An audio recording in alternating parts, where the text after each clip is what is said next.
Enrolling in Medicare is not as complicated as many people make it out to be. Now, we do admit that Medicare itself is very confusing, and there's a lot of misinformation out there. So in this video today, we are going to address three things: if you need to enroll in Medicare, how to enroll in Medicare, and when to enroll in Medicare. Now, Medicare comes in two parts: Part A, hospital insurance, and Part B, medical insurance. And both of these parts of Medicare work completely independent of each other. And it is very possible to have one part of Medicare and not have another part. Now, Medicare Part A generally will cost you nothing to enroll in, as long as you've paid a Medicare tax for at least 40 quarters, or 10 years.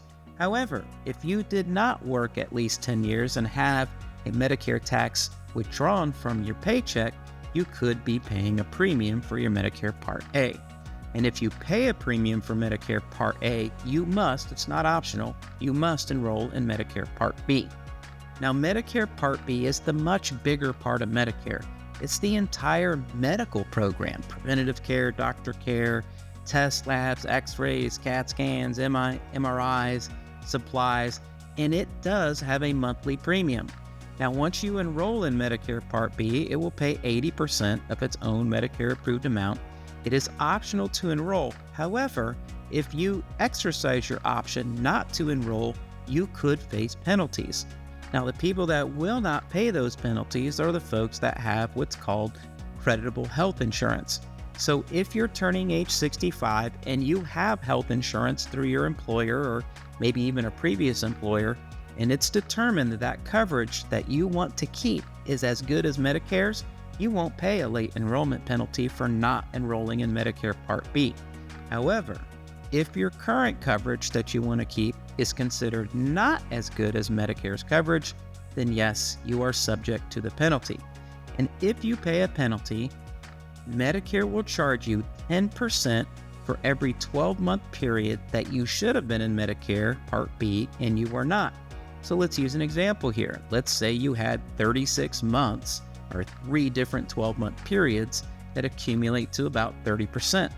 They will add that to the normal Medicare monthly premium, resulting in a higher premium, which you will pay for life. Now, it's also important to know that Medicare Part B's premium goes up every single year.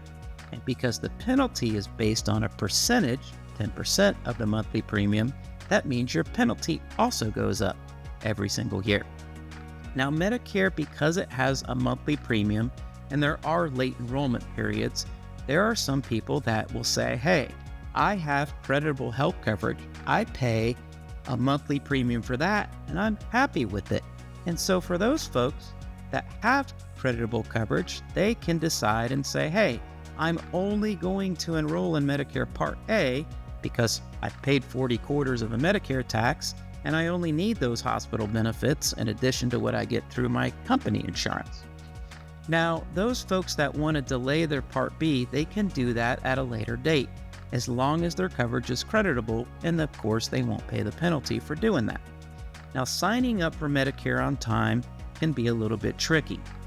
Now, it's not tricky to sign up for Medicare if you're turning age 65 and you are currently collecting Social Security. In fact, it's automatic. Medicare is going to put you in Medicare Parts A and B, whether you want to be enrolled or not. It's just automatic if you're collecting Social Security. However, if you need to enroll in Medicare and you're not collecting Social Security, you must actively enroll. Now, the mechanism to enroll in Medicare is not going to Medicare's website.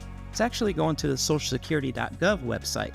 And right on the home page of the socialsecurity.gov website, there's a link right there that says sign up for Medicare. Just click the link and follow the prompts. Now, the time that you do this is 3 months before you turn age 65. You can also do it the month of 65 or any one of the 3 months after age 65. This is known as your 7-month initial enrollment period.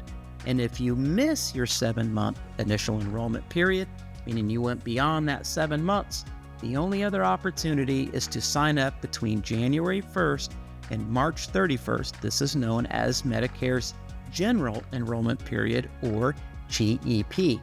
Now, if you use the general enrollment period to enroll in Medicare, you're probably going to end up paying a Part B late enrollment penalty.